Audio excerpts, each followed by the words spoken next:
But may I ask, tatlo kasi dun sa kumpanya, Go, kamag-anak ba ni Senator Go yung mga Go dun? Hindi daw. He answered it earlier. So how Hindi about the niya kamag-anak. Cayetano? May I know if Senator Pia is related to that Jaime ba? Jaime. No, Sa akin lang, Mr. President, I think His Honor should answer his own question because mas kilala niya lahat ng mga Cayetano. Masipag ho yan maghanap ng lahat ng aming Yeah. kamag-anak So, sa Norte, sa Bulacan, sa Pampanga. So to kung my hindi knowledge- niya kilala, lalong hindi ko po kilala. correct me if I'm wrong dahil ate ka eh. So, Ko kanina, hindi ko po kamag-anak yan at wala po akong kamag-anak na Go na nananamantala sa ating mga kababayan. At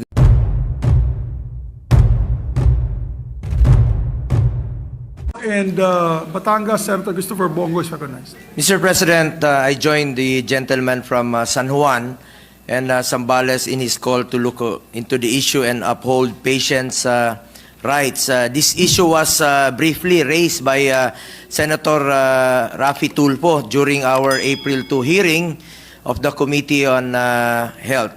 As chairperson of the Committee on Health and Demography, I would like to inform the body that the committee will conduct a hearing tomorrow at 10 a.m. on the alleged multi-level marketing scheme involving a pharmaceutical company and some doctors allegedly owning some shares in the company, prescribing and aggressively encouraging patients to buy prescription medicines distributed by said company. We are conducting this investigation because it is the state's mandate to ensure the integrity of our entire public health system and to assure our people that those given the privilege to exercise their medical profession remain faithful and true to our laws and their ethical standards. Our objective is to uphold ethical standards in the medical profession and protect the rights of patients to appropriate medical care, information, and informed consent. Dapat po'y unahin ang kapakanan ng pasyente, hindi po ang pharmaceutical companies. Kalusugan po ang nakataya dito. Ang katumbas po ng kalusugan ay buhay ng bawat Pilipino. At Mr. President, gusto ko lang pong linawin. The President and CEO ng Belkens, nabasa ko kanina, Luis Go eh. For the record, hindi ko po kamag-anak yan. Go pala ito eh. Mas lalo kang lagot sa akin. Kung mapatunayan po na totoo yung aligasyon. Nagkataon naman po na maraming Go sa Pilipinas. To Go, Go Hotel, Chokes to Go. Yun, suki mo. Anyway, hindi ko po kamag-anak yan. At lalo pong hindi ko kaano-ano ang Go na nananamantala sa ating mga kababayan. Hindi naman po masamang magnegosyo, pero ito mukhang networking na po ito eh, at pyramiding na po. Pag pumasok na yung negosyo sa kalusugan, ay hindi na po tama yan. At nabalitaan ko nga, namimigay ng BMW. Kawawa naman yung mga doktor na naka-BMW at walang kinalaman. Alam nyo, most of our doctors are very professional at may kaya po itong mga doktor na to. Pinaghirapan nila yung profession nila. Kayang-kaya nila bumili ng BMW at Mercedes-Benz. At ako po most of our doctors are trustworthy at pinagkakatiwalaan. Kaya nga po, ipinagkatiwala natin sa kanila ang ating kalusugan. As chairman po ng Senate Committee on Health, pinapriority ko po ang mga mahirap, lalong-lalo po yung pasyenteng walang pambili ng gamot. Kung ganito ang ginagawang sistema, pinagsasamantalahan na po ang mga pasyente. Nawawalan po ng choice ang pasyente, kundi sundin yung reseta kahit mahal na po ang gamot. Nagiging negosyo na po ang paggamot, hindi na po interes ng pangkalusugan. Pinagkakakitaan na, sa huli, ang talo dito yung mga pasyente, lalong-lalo na po yung mga mahirap. Ulitin ko, unahin po natin ang pasyente, hindi po ang pharmaceutical companies. Noong panahon ni dating Pangulong Rodrigo Duterte, nag-issue siya ng executive order imposing a maximum drug retail price para babaan po ang presyo ng mga pangunahing gamot. Having said that, Mr. President, I just want to point out that most doctors are known to be very professional. Kaya nananatili, malaki po ang aking tiwala sa ating mga doktor at mataas ang respeto ko sa medical profession. Napaka-sensitive na trabaho po ang kanilang ginagawa at napaka-importante po ang integridad sa kanilang profesyon.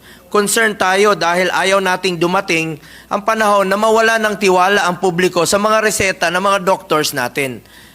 Sa mga payo ng mga doctors natin dahil lang umano sa iilan lang pong mga tiwaling individual.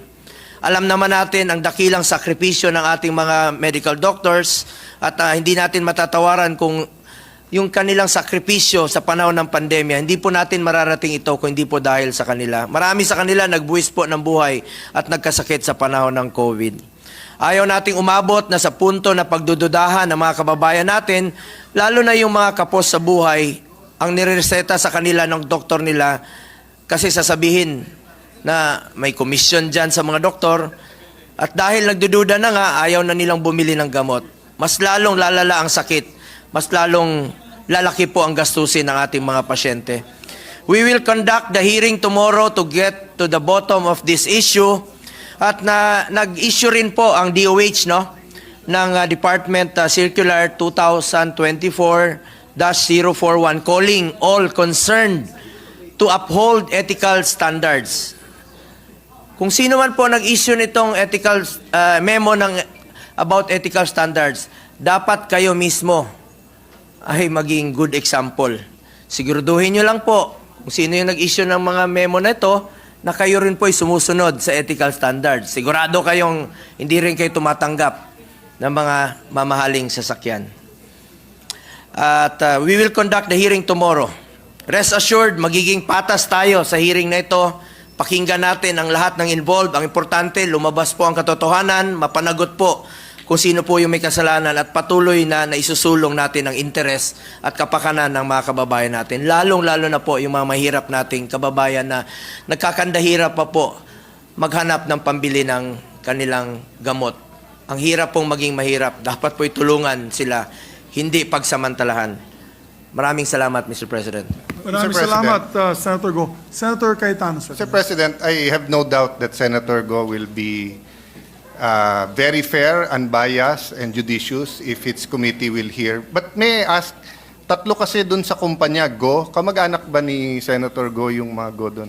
Hindi daw. He answered it Hindi. earlier. So how Hindi about niya the Cayetano? May I know if Senator Pia is related to that Jaime ba? Jaime. No, you know, it might be funny but I just want to put it on record kasi baka mag-hearing tayo and now people believe things that are more incredible.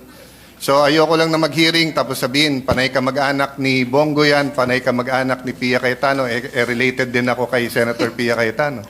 Sa akin lang, Mr. President, I think His Honor should answer his own question because mas kilala niya lahat ng mga Cayetano. Masipag ho yan maghanap ng lahat ng aming Yeah. kamag-anak So- sa Norte, sa Bulacan, sa Pampanga. So So to my kung hindi knowledge- niya kilala, lalong hindi ko po kilala. Yeah. Correct me if I'm wrong dahil ate ka eh. So, but ang alam ko hindi tayo related, di ba? So, but my last question is, Senator Go, if you're going to hear it tomorrow, we have kasi a 3-day notice. So, baka hindi mag-attend yung mga board of directors niyan tomorrow. So, I leave it up to you. I just wanted to input that just to make sure na we are sure not only of due process, but then we really get the answers because I think it's really a big issue and problem. But in advance, invite mo? congratulations Invite. for Invite. taking this up and I hope we get to the bottom of it. Actually, last week, nabasa ko po yung statement ni Senator JV and then we issued a invitation, no? So may invitation po sa lahat, no? Sa lahat ng involved. So nasagot ko po kanina, since wala rito si Senator Alan Cayetano, for the record, nasagot ko kanina, hindi ko po kamag-anak yan at wala po akong kamag-anak na Go na nananamantala sa ating mga kababayan. At gaya na sinabi ko, marami pong Go dyan sa lahat ng kanto. Yung traffic light, yung green, Go yan. So lahat yan Go. Anyway, salamat po, Mr. President. Thank you.